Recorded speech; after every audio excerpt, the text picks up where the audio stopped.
Hey folks, welcome back to Ed's Garage at Merton Hyundai. So finally we just got our very first Tucson plug-in hybrid. Super excited to take this one out for a spin and show you everything about it. Now I will say this video would be super long if I went over every single detail like I usually do. So there are some things that I'm going to skip over that you can check out in the description below. There will be a link to the regular hybrid version of this because they are very, very similar. But thank you so much for watching. Before I continue, please don't forget to hit like and subscribe if this video helps you out at all. All right, let's check out this gorgeous 2022 Tucson Ultimate plug-in hybrid. All right, so for this review, we're going to start at the business end here, under the hood of the 22 Tucson plug-in hybrid. You can hear it just powered up. It is currently running. So what this is a 1.6 liter, 4-cylinder turbocharged hybrid drivetrain. It's a SmartStream drivetrain from Hyundai. So what that means is it's got dual injection. It's got the ability to inject gasoline into the cylinders and into the air intake leading up to the cylinders. Gives you a cleaner burn and also cleaner valve train and stuff like that. Over time, you don't get that carbon buildup. But it is turbocharged as well. It's pretty cool. So 261 horsepower out of this little 1.6 banger. That's a combined power, of course. A lot of that's made up by the electric motor, which is sandwiched in between 1.6 liter engine and the 6-speed automatic gearbox that's on the other side. That's underneath all this stuff down here. You can see we've got all the high voltage wiring and everything and the coolant for the electric motor. So that's the specs, basically the numbers of the engine and driveline and transmission and such. But one thing I wanted to show you while we were under here is you can see right off the bat, just like every other Hyundai, nice covered up sides here. You got this plastic cover on both sides. Really, really well designed, nice layout. There's still actually decent space around the engine to get into things where you're needing to do maintenance and whatnot. You've got the structural adhesive right on the side here. You can see that in every vehicle, but this vehicle does have hundreds of feet of structural adhesive. Also the sound deadening in the hood here, which is actually attached really nicely. It's also sound deadening on the firewall and whatnot as well. So we're going to see how noisy this is on the highway and of course in city driving in a little bit when we take this thing out for a spin. But before I go any further, I forgot to mention, I do want to say thank you so much, Jesse, for lending me your vehicle, which you'll be picking up next week for this test. I really, really appreciate it because if not for you, I wouldn't have had an opportunity to do a review. So every single one of these that's coming in is spoken for and sold.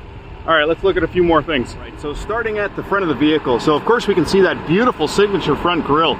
So this one, of course, just like the other Tucsons and some of our other models, the Sonata, the Elantra, the Santa Fe, a lot of these new models are integrating the grille into the daytime running lights. Sorry, not the Santa Fe, that's probably the only exception. But you can see we got these cool daytime running lights coming on here at the front, giving it a really, really unique look, especially if you're behind somebody and they look in their rearview mirror, they're gonna be like, hey, that's pretty cool. Now on this Ultimate trim, we do have projection LED headlights and high beams, so that's nice to see. We've got the forward-facing radar system, the forward-facing camera for the 360 camera system, and there's also a camera in the windshield right there for the autonomous braking, lane keep assist, pedestrian detection, cyclist detection, and even junction assist. We've got right above it a little sensor for the automatic window wipers. Now coming down further around to the side of the fender here, you do have the air curtain pass-through, which of course creates that curtain of air over the wheels to reduce aerodynamic drag. And you can see that's right next to a parking sensor. So this one does have parking sensors front and rear. Now if we're looking at the tires here, we've got a nice, beautiful Michelin 19-inch tire. It's a 235/55 R19 wrapping around these really, really cool looking aluminum alloy rims. I really like these. Now I know that that's a bit of a subjective thing, the looks of a wheel, but I think they look sharp. The mirrors, of course, do have the marker lights and they have the blind spot monitoring. The door handles have the little button on there for the proximity entry, and there's even a little light that comes on in there as you approach the vehicle. I forgot to mention on the mirror itself, you can see the little camera there. That's for the blind view monitor, which I'll show you in a bit, and also for the 360 camera system. Coming around to the back, we of course have a power tailgate. Now this is one of my favorite features. It's a smart power tailgate, so when you stand behind the vehicle for a few seconds, it actually opens up all on its own. Check that out. Now this one does have multi-speed opening, so if you wanted to, you can actually reduce the speed that this opens up, and you can also reduce the height that it opens up too. But check this out, at 6'2", even I stretch out, I still have room above my head. Now in the back, see, the Ultimate trim does come with the privacy cover, which is kind of nice. Now it actually has two places to lock in, of course, because those seats do recline. Now they're right straight up right now, so that's why there's a bit of a gap here. But when you have them kind of normal, they sit right up against that. And then of course you can recline them even further if you move this out of the way. You've got the little handles here to pull the seats down if you want, so that's how you do that. There's one on the other side, of course. 12-volt power outlet right below the interior light there. And for the first time in many, many years, you do not have the option to lower the floor down. There is some underfloor storage here, which I'll show you. Let's move this out of the way. Okay, so you can see there's actually quite a bit of storage underneath here. Now, underneath this styrofoam bit, there is no spare tire on this. It has a tire mobility kit. There's your charger, of course, and then it comes with a free cargo net. You do have a little bit of storage on the sides here. It's actually a safety release mechanism for the fuel door there. And then on this side here, also a little bit more storage. If you do decide you want to pull out the styrofoam packaging there, you can see we've got the accessory battery there, so that's your 12-volt accessory battery, and what looks to be the power converter inverter box there, or possibly the battery charge controller or something like that. I'm not 100% sure. But this is normally where your spare tire would be. You can actually see the little round bit there where the spare tire would sit. So that's what's in there now.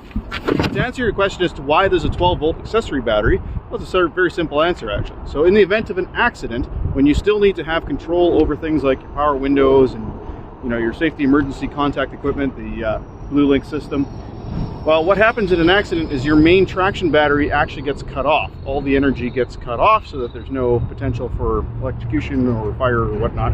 So that 12-volt battery is in there to make sure that all the other stuff continues to function. All right, having a quick look at the back of the vehicle. Now you do have these really cool tail lights.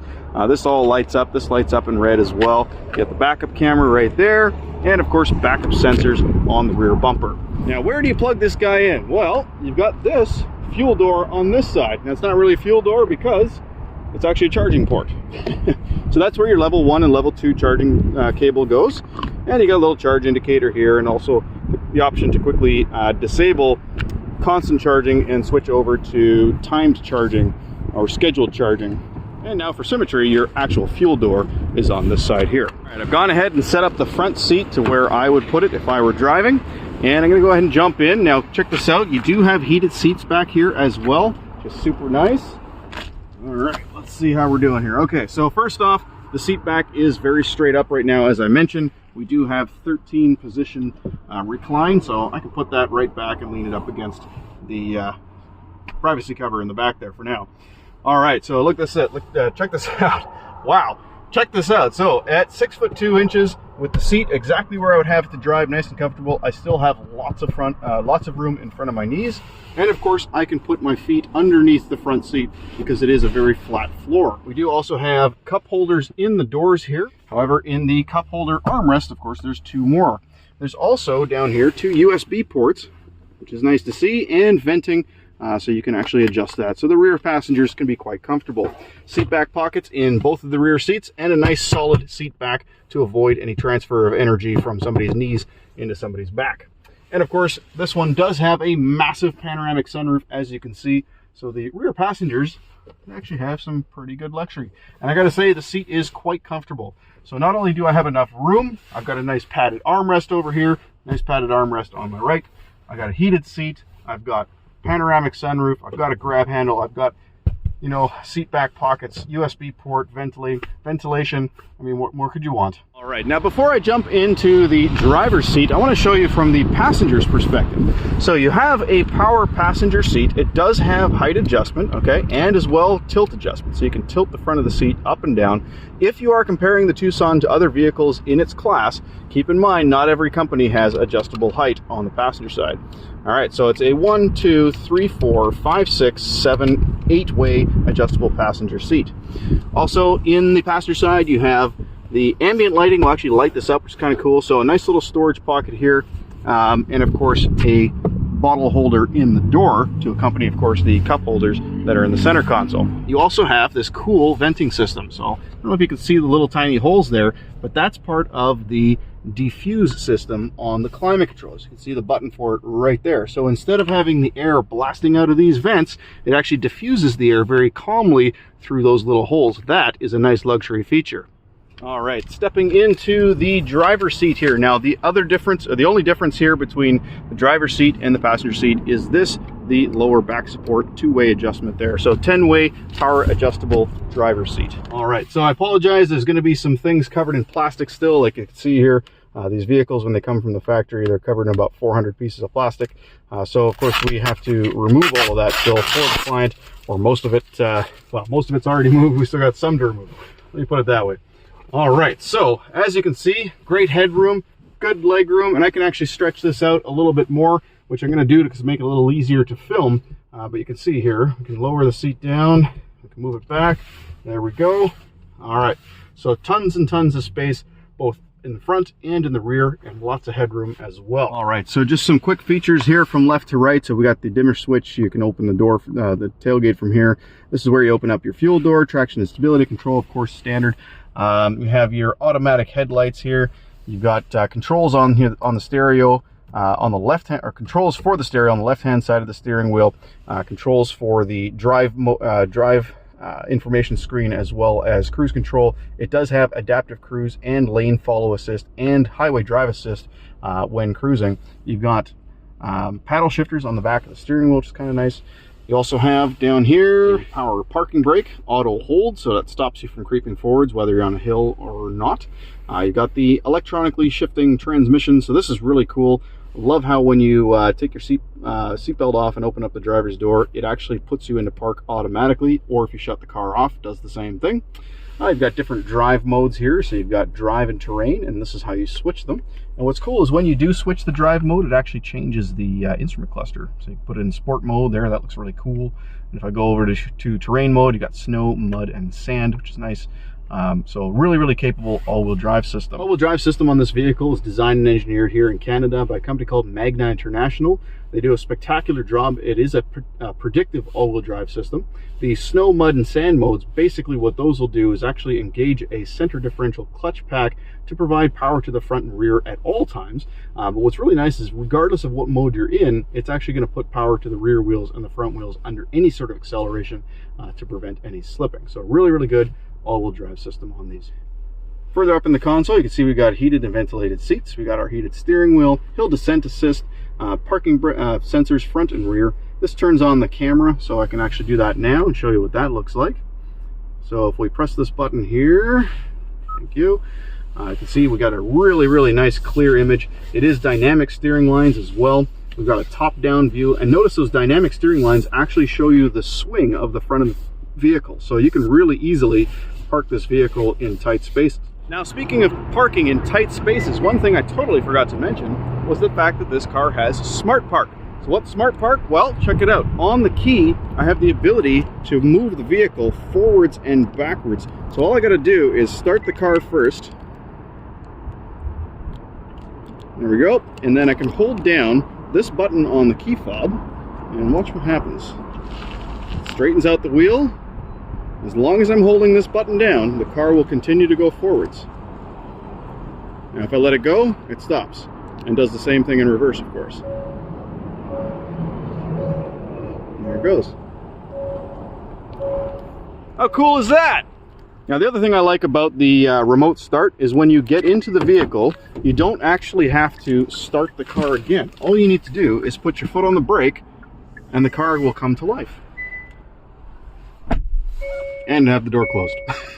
Going back to the center console, so down here we have a wireless charging pad. Now it is ventilated, it's 40 watts, it's a very quick charging system.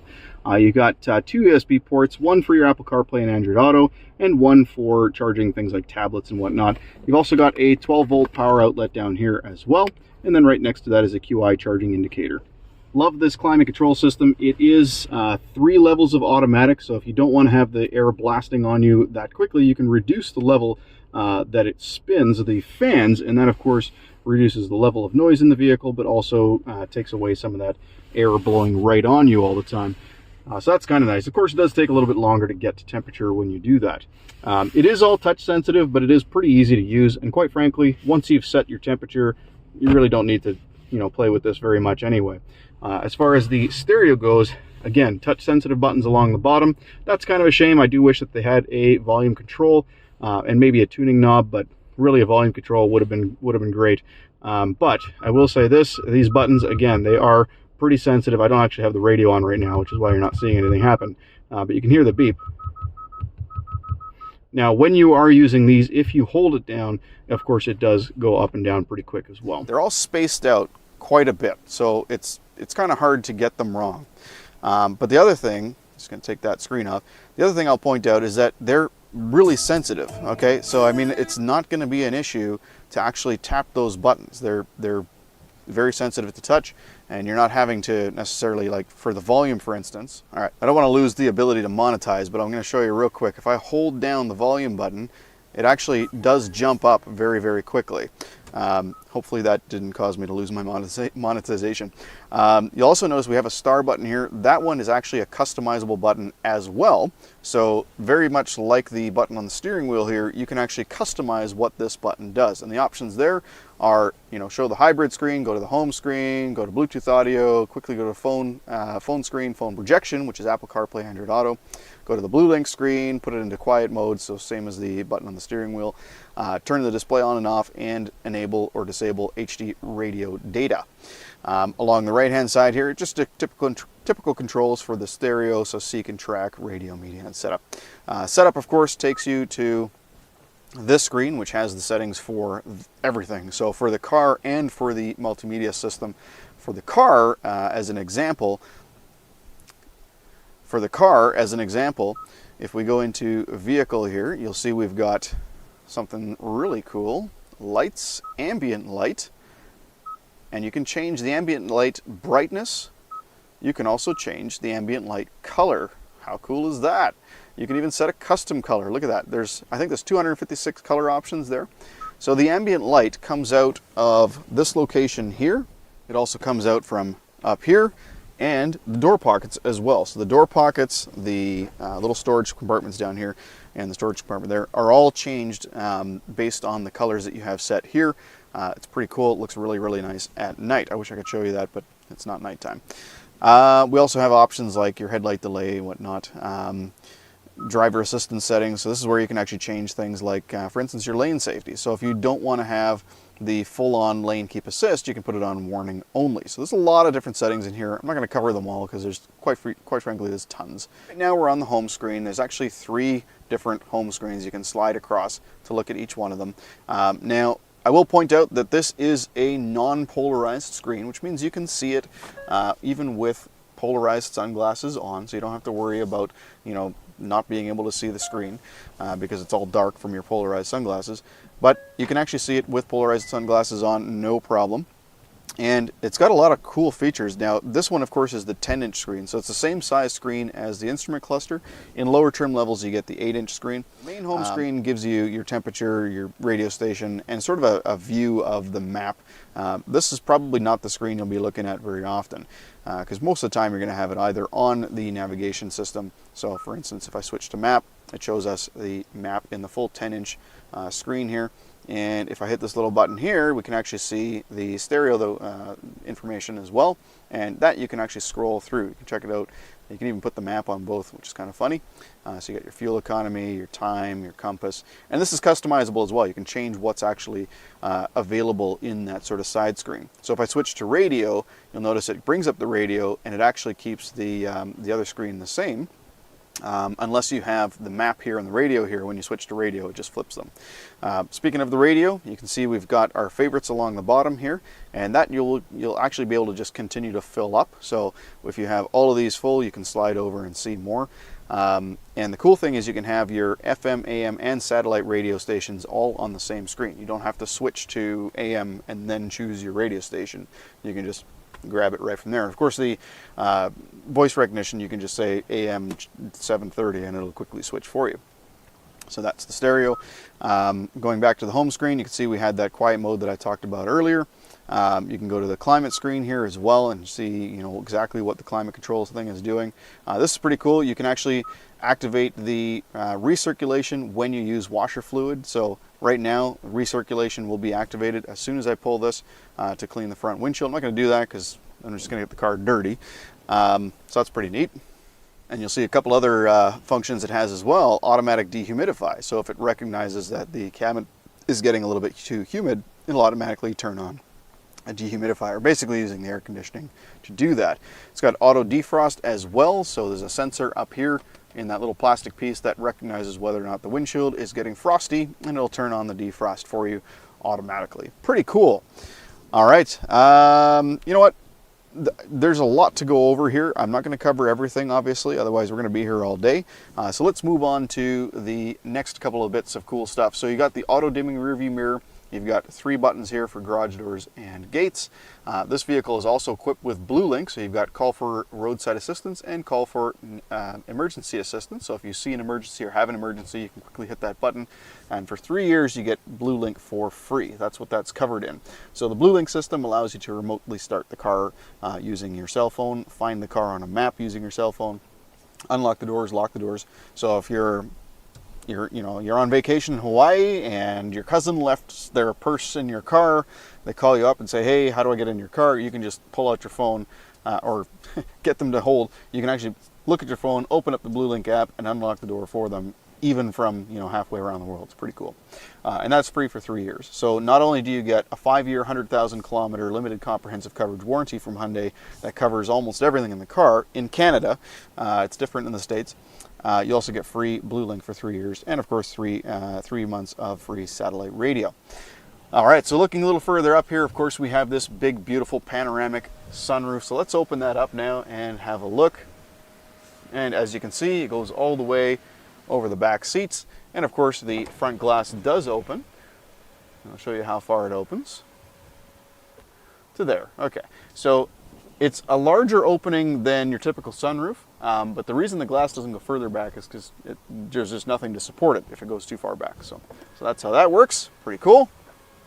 Now, both of the sun visors do have mirrors, and they both have lights, and they both slide out. So that's kind of nice as well. But now we're going to go ahead and get this vehicle out on a drive and see what it's like. I'm going to put it into the EV mode, so you can see the button right down here for hybrid EV mode, so EV, HEV, hybrid EV, hybrid electric vehicle. And when I press that, it actually shows me on the bottom of the screen there, hybrid mode, electric mode, automatic mode. Now, in case you're wondering what automatic is, basically what it's going to do is it's going to look at how you're driving the vehicle and try to make a determination as to whether you're on the highway or in the city. In the city, it's going to put you into that sort of EV mode automatically, and on the highway, it'll switch to hybrid mode, where that's a little bit more efficient. But yeah, we're going to force it into EV mode and see how it goes on just EV, see how fast we can get, well, I'm not going to speed, but I want to make sure that I can do a whole drive without the gas engine coming on. Now, I do suspect that the gas engine will come on briefly, but that's to be expected with a larger vehicle. So, but yeah, we'll set it up and we'll go for a spin. All right, I hope you guys can hear me okay. And I apologize if the seatbelt rubs on the microphone a little bit. Let's see how it goes. So driving the Tucson plug-in hybrid. So I'm going to keep it on EV mode, and we're going to see just how well it does. So the system is currently saying that I have 49 kilometers of range, which sounds about right. That is what these vehicles are supposed to get roughly on average. So good to see. I'm going to go ahead and reset everything here and see what kind of fuel economy we get, what kind of range we go through, that sort of thing. So 49 kilometers to start. And I'm going to keep the trip computer on as well and see how far we actually get, and then see what the EV range is at the end as well. Kind of get a good idea of how much it's actually using. Absolutely gorgeous day for a drive. It started off pretty dreary and miserable, and the sun has come out. It's cleared up, so I figured it'd be a good day to do this video. I'm glad I did, because it turned out really nice. So first thing I'm noticing, the lane follow assist is working really, really well. As you can see, it's correcting on its own. It picked up a bit of a shadow there, figured it out pretty quick, and now it's doing a wonderful job of keeping itself within the lines. So that's working nicely. So I decided to try out the ventilated seat. My God, that works quickly. I have it on level 2 right now. Of course, there's 3 levels, and within about 10 seconds, it had cooled my seat down quite quickly. So that's really nice. So far, no gas engine input yet. It's all been electric so far. But this will be the big test. We're going to take it onto the highway here in a moment. All right, so I've gone ahead and turned on the energy flow screen so you can see. You'll be able to take part with me here and see when the gas engine actually kicks in. But I'm going to do my best to try to keep it off. All right, so at 100 kilometers an hour, we have no gas engine on yet. At 110, still no gas engine on. Wow. So this is already better than the Santa Fe in my opinion. Jesse, I hope you don't mind, but I got to take it up to 120 here just to see. I want to see that gas engine, see when it kicks in. Wow, all right, so even at 120 kilometers an hour, the gas engine has not kicked in. Folks, that is phenomenal. My average liters per 100 kilometers is still 0. All right, this vehicle is definitely doing a better job.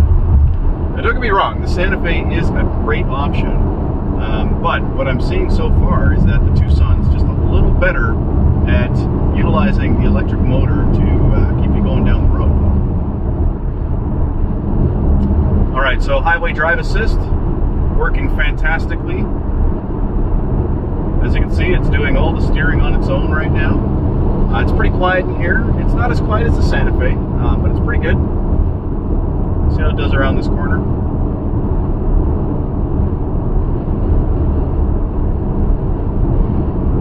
Yeah, no trouble at all. Still no gasoline input. All right, so I've gotten off of the freeway now, and I've done 11 kilometers, and still the gas engine has not come on. It has been all electric so far, and I'm still getting cold air from the climate control system. I've got it on level 3 right now, so I've got it on its most intense capability, and yet still no gas engine. I'm not sure exactly what you got to do to get the gas engine to come back on. So as soon as I get onto this little straight stretch here, I'll give it a little bit of power and see what happens. All right, right here. So let's see, 3, 2, 1. There's the gas engine there. Good power, good acceleration. All right, so it stayed on for about a minute or so. When I turned a corner, actually I slowed down a bit. As I was turning a corner, it shut off. Yeah, so gas engine stayed on for about a minute after giving it the beans there for a second. So I think, yeah, it probably stays on for a bit after you've floored it just to provide you with that extra power.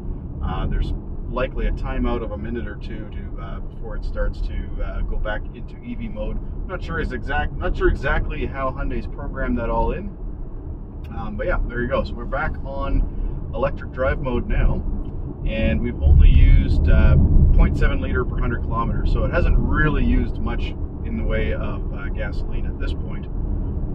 And had I not done that little quick burst of acceleration, well, we'd still be at 0. All right, so with that extra weight of the battery kept down low, the handling is actually pretty decent. I'm not really detecting a whole lot of body roll going around these sharp corners.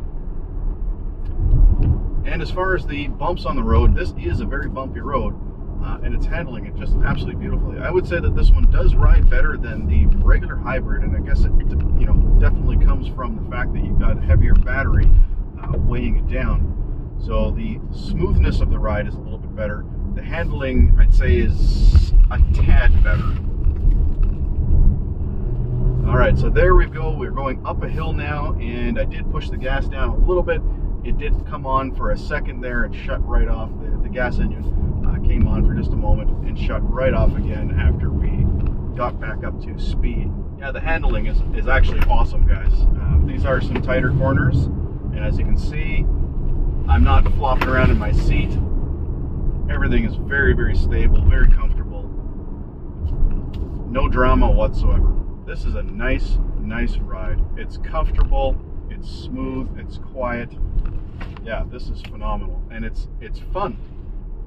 All right, so I've got a bit of a hill climb here now. So this is probably one of the most, well, it is definitely one of the most difficult things for an electric vehicle or a plug-in hybrid electric vehicle to do.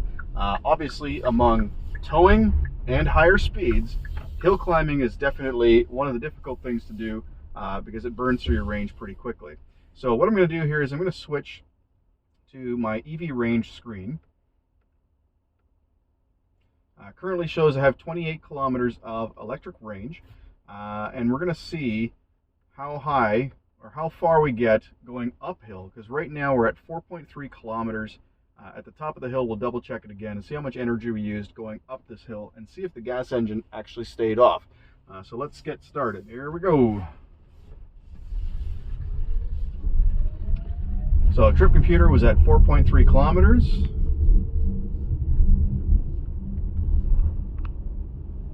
Now I didn't accelerate quickly, I accelerated sort of at a normal pace. But guys, this hill is quite steep. In places, it's really steep. Now all I need to do is just watch this indicator on the right hand side and sort of keep it in the eco mode. And I should avoid the gas engine coming on.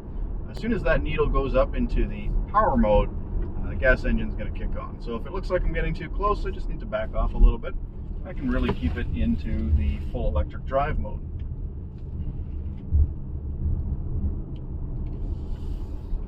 But I'm actually accelerating up these hills at a very reasonable pace. I'm not speeding, obviously, but I'm also not going slowly. I'm going normal pace. Maybe a little faster than normal pace. Still no gasoline engine going up this hill. Incredible. Here's where it might. This is the steepest part of the hill here. There it is. Gas engine just popped on, and it's off. Literally for a fifth of a second, it was on. Wow, that was great. All right, so now we're at the top of the hill here. Well, it goes a little bit further, but this is far enough. So it's down to 23 kilometers, and the trip was 5.8. So we went from 4.3 to 5.8. So 1.5 kilometers. We went from whatever the electric range was at the start down to 23. I honestly don't remember what it was. But now we're going to go down the hill and we're going to see, so that'll be a total of 3 kilometers. We're going to see what the electric range says once we're down at the bottom, because of course this does have regenerative braking. So let's see what it does.